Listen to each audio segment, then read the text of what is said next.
ನಕಲಿ ದಾಖಲೆಗಳನ್ನ ಸೃಷ್ಟಿಸಿ ಕೋಟ್ಯಾಂತರ ರೂಪಾಯಿ ಮೌಲ್ಯದ ಜಮೀನನ್ನು ಕಬಳಿಸಲು ಯತ್ನಿಸಿದ್ದ ಪ್ರಕರಣ ಬೆಳಕಿಗೆ ಬಂದಿದ್ದು, ಖಾಸಗಿ ವಾಹಿನಿಯ ವರದಿಗಾರ ಎಂಎಸ್ ದೇವರಾಜು ಸೇರಿದಂತೆ 4 ವಿರುದ್ಧ ಗುಬ್ಬಿ ಪೊಲೀಸ್ ಠಾಣೆಯಲ್ಲಿ ಪ್ರಕರಣ ದಾಖಲಾಗಿದೆ. ಗುಬ್ಬಿ ಪಟ್ಟಣದ ಮುಖ್ಯ ರಸ್ತೆಯಲ್ಲಿರುವ ಸರ್ವೆ ನಂಬರ್ 68/2ರ 1.2 ಎಕರೆ ಜಮೀನಿಗೆ ಸಂಬಂಧಿಸಿದಂತೆ ನಕಲಿ ವಂಶವೃಕ್ಷ, ಆಧಾರ್ ಕಾರ್ಡ್, ಮತದಾರರ ಗುರುತಿನ ಚೀಟಿ ಹಾಗೂ ಮರಣ ಪ್ರಮಾಣ ಪತ್ರಗಳನ್ನು ಬಳಸಿ ವಂಚನೆ ನಡೆಸಲಾಗಿದೆ ಎಂದು ಆರೋಪಿಸಲಾಗಿದೆ.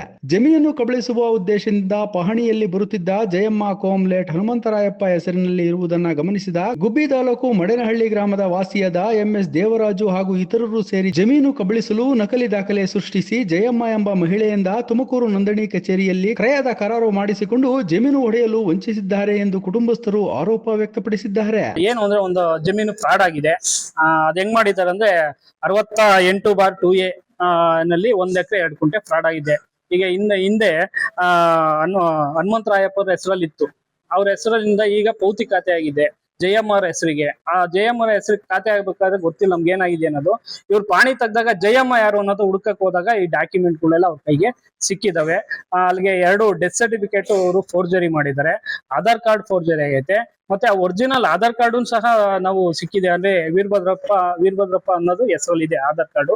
ಆಮೇಲೆ ID ಕಾರ್ಡು ಈಗ ವೆಬ್ಸೈಟ್ ಅಲ್ಲಿ ಇಲ್ಲ ಅಂತ ಬಂದಿದೆ. ಮತ್ತೆ ಏನು ಇಲ್ಲೆಲ್ಲ ತುಮಕೂರು ಗ್ರಾಮಾಂತ ಪಟ್ಟಣದಲ್ಲೇ ಇದ್ದು ಇಲ್ಲೇ ವಂಶವೃಕ್ಷ ಎಲ್ಲ ಮಾಡಿಸಿದ್ದಾರೆ. ಇದು ಈಗಾಗಲೇ ನಿನ್ನೆ ನೈಟ್ 7:15 FIR ಆಗಿದೆ 4 ಜನದ ಮೇಲೆ. ಜಯಮ್ಮ, MS ದೇವರಾಜು, ಕಾರ್ತಿಕ್, ಅಬ್ದುಲ್ ಅನ್ನೋದು 4 ಜನದ ಮೇಲೆನೆ FIR ಆಗಿದೆ. ಇದನ್ನ ಸೂಕ್ತವಾದ ತನಿಖೆ ಮಾಡಬೇಕು. ಯಾರು ಇದನ್ನ ಮಾಡಿದ್ದಾರೆ, ಯಾಕೆ ಮಾಡಿದ್ರು, ಯಾವ ಉದ್ದೇಶಕ್ಕೆ ಮಾಡಿದ್ರು ಅನ್ನೋದು ಈಗ ತನಿಖೆ ಆಗ್ಬೇಕು. ಅವರು ಇವತ್ತೂ ಸಹ ಅದನ್ನ ಜಮೀನೇ ಉಳುಮೆ ಮಾಡ್ಕೊಂಡಿದ್ದಾರೆ. ಅವ್ರೇನೆಲ್ಲೂ ಬೇರೆ ಕಡೆ ಹೋಗಿಲ್ಲ. ಗುಬ್ಬಿ ಟೌನ್ ಅಲ್ಲೇ ಇರೋದು ಆಸ್ತಿ ಅದು. ಸುಮಾರು ಅವ್ರದ್ದು ಪಿತ್ರಾಜಿತ ಆಸ್ತಿ ಬಂದು 15 ಎಕರೆ ಟೋಟಲ್ ಆಗಿರೋದು ಅವ್ರದ್ದು. ಅವ್ರದೆಲ್ಲ ವಿಭಾಗ ಆಗಿ ಈಗ ಅಷ್ಟು ಅವ್ರ ಎಕ್ಸ್ಟೆಂಟ್ಗೆ 3 ಎಕರೆ 34 ಗುಂಟೆ ಬಂದು ಅದರಲ್ಲಿ ಡಿವೈಡ್ ಆಗಿದೆ. ಹನುಮಂತರಾಯಪ್ಪಂಗೆ 2 ಎಕರೆ 2 ಗುಂಟೆ ಬಂದಿದೆ. ಅವ್ರು 2011ರಲ್ಲಿ ಅವರು ಮರಣ ಹೊಂದಿದ್ದಾರೆ. ಅದಾದ್ಮೇಲೆ ಕಾಂತಮ್ಮ ಅವ್ರ ಹೆಂಡತಿ ಇದ್ರು, ಅವರು ಸಹ 2022ರಲ್ಲಿ ಅವರು ಮರಣ ಹೊಂದಿದ್ದಾರೆ. ಮತ್ತೆ ಪಲ್ಲವಿ ಅನ್ನೋರು ಪಾಪ ಅವರು 2021ರಲ್ಲಿ ಅವರು ಮರಣ ಹೊಂದಿದ್ದಾರೆ. ಪಲ್ಲವಿ ಅನ್ನೋರ್ದು 2020ರಲ್ಲೇ ಸತ್ತವ್ರೆ ಅಂತೇಳಿ ಒಂದು ಡೆತ್ ಸರ್ಟಿಫಿಕೇಟ್ ಕ್ರಿಯೇಟ್ ಮಾಡಾಕಿದ್ದಾರೆ. ಮತ್ತೆ ಈಗ ಕಾಂತಮ್ಮನ ಹೆಸರಲ್ಲಿ ಹನುಮಂತರಾಯಪ್ಪ ಅನ್ನೋದಿಲ್ಲ, ಹನುಮಂತಯ್ಯ ಅನ್ನೋದೈತೆ, ಅದನ್ನು ಕ್ರಿಯೇಟಿವ್ ಮಾಡಿದ್ದಾರೆ. ಇಷ್ಟೆಲ್ಲ ನ್ಯೂನತೆ ದಾಖಲೆಗಳು ಎಲ್ಲ ಶೇರ್ ಮಾಡಿದ್ದಾರೆ. ಇದೇನು ಉದ್ದೇಶ ಹೊಡಿಬೇಕು ಅಂತ ಮಾಡಿದಾರೆ ಬಿಟ್ರೆ ಇಲ್ಲಿ ಯಾವ್ದೇ ತರದ್ದು ಯಾರು ಬಂದು ಅದನ್ನ ವ್ಯಾಪಾರ ಮಾಡಿದಾರಲ್ಲ.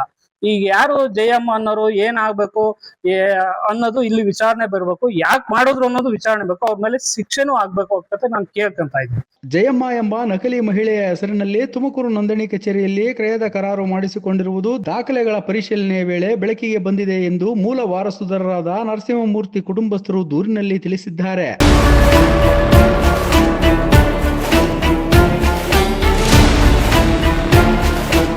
ಈ ಸಂಬಂಧ ಎಂಎಸ್ ದೇವರಾಜು, ಜಯಮ್ಮ, ಅಬ್ದುಲ್ ಹಾಗೂ ಕಾರ್ತಿಕ್ ವಿರುದ್ಧ ಪ್ರಕರಣ ದಾಖಲಾಗಿದ್ದು ಗುಬ್ಬಿ ಪೊಲೀಸರು ತನಿಖೆ ಕೈಗೊಂಡಿದ್ದಾರೆ. ಈ ಘಟನೆಗೆ ಸಂಬಂಧಪಟ್ಟ ಇಲಾಖೆಯ ಅಧಿಕಾರಿಗಳು ತನಿಖೆ ನಡೆಸಿ ವಂಚನೆ ಮಾಡಿರುವವರ ವಿರುದ್ಧ ಕ್ರಮ ವಹಿಸುವಂತೆ ಸಾಮಾಜಿಕ ಕಾರ್ಯಕರ್ತ GS ಮಂಜುನಾಥ್ ಒತ್ತಾಯಿಸಿದ್ದಾರೆ.